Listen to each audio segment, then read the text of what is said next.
কাফি ভাই, বাস্তবতাটা মাইনা নেন। একটা সময় আপনাকে খুব মানুষ ভালোবাসতো। আপনার যখন কন্টেন্ট শুরু হতো, দুই পাশে দুইটা কুকুর থাকতো, মশার কয়েল দিয়ে শুরু হতো আপনার কন্টেন্ট। সেখানে আপনাকে সবাই ভালোবাসতো। সেই কাফিকে, তারপরে জুলাই আগস্টের গণ অভ্যুত্থানে নেতৃত্বে দেওয়া কাফিকে সেখানে সবাই ভালোবাসতো।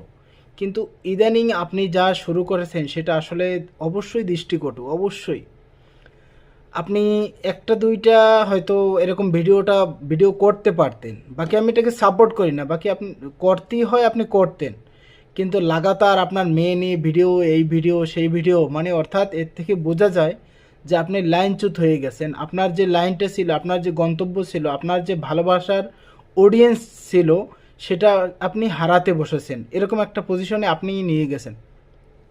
তো আমি বলবো আপনাকে যে আসলে এই সমালোচনাকে আপনি কান না দিয়া আপনি আপনার আগের কাফি হয়ে যান। হয়তো আমি মনে করি আপনি আপনার ওই আবার সেই গ্রামে দুই পাশে দুইটা কুকুর থাকবে, এরপরে আপনি মশার কয়েল জ্বালিয়ে ভিডিও করবেন, বা এরকমটা হয়তো আমি জানি না আপনার দ্বারা এখন আবার পুনরায় হবে কি না।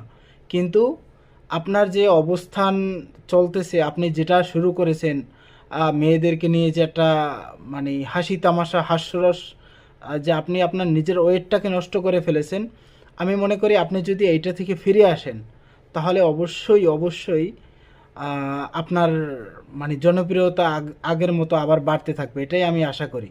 আমি আশা করবো যে আপনার কাছ থেকে এসব জিনিস মানায় না, এটা আপনার সাথে যায় না, এটা আপনার সৌন্দর্যও না।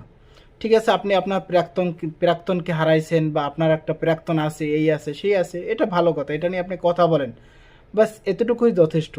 কিন্তু সেই জন্য আপনি অন্য অন্য মেয়েদের মানে এরকম ভিডিও করবেন বা এই করবেন সেই করবেন। আসলে আমাদের দেশে একটা সিস্টেম কি, যখন মনে করেন কেউ একটা ভালো কাজ করবে, তখন আমরা একদম তাকে মাথায় উঠেই ফেলাই, এটাই আমাদের বাস্তবতা। আবার যখন কেউ একটু উল্টাপাল্টা করবে, তখন আমরা তাকে একদম মানে পায়ের তলায় নিয়ে ফেলাই। তো সুতরাং আপনাকে এই দুইটা জিনিস সমন্বয় করে তারপরে চলতে হবে, যে আপনি এমন কাজ করতে যাবেন না যেটার দ্বারা আপনার আসলে জনপ্রিয়তা অথবা আপনার ভালোবাসা অডিয়েন্স তারা কমে যায়। এইটা আমি আপনার কাছে অনুরোধ করব। আর যারা কাফি ভাইয়ের বিরুদ্ধে কথা বলতেছেন, তো অবশ্যই তার এই কাজটা অবশ্যই ঘৃণিত কাজ অথবা দৃষ্টিকটু কাজ। কিন্তু সমালোচনার ক্ষেত্রেও আমাদেরকে একটু মানে লাগাম রাখা উচিত।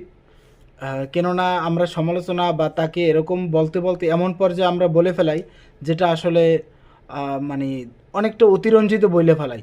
ঠিক আছে, তার সমালোচনা অবশ্যই করব, তার ভালো কাজে যেরকম আমরা সাপোর্ট করব, খারাপ কাজের সমালোচনাও করব, কিন্তু তাই বলে এমনভাবেই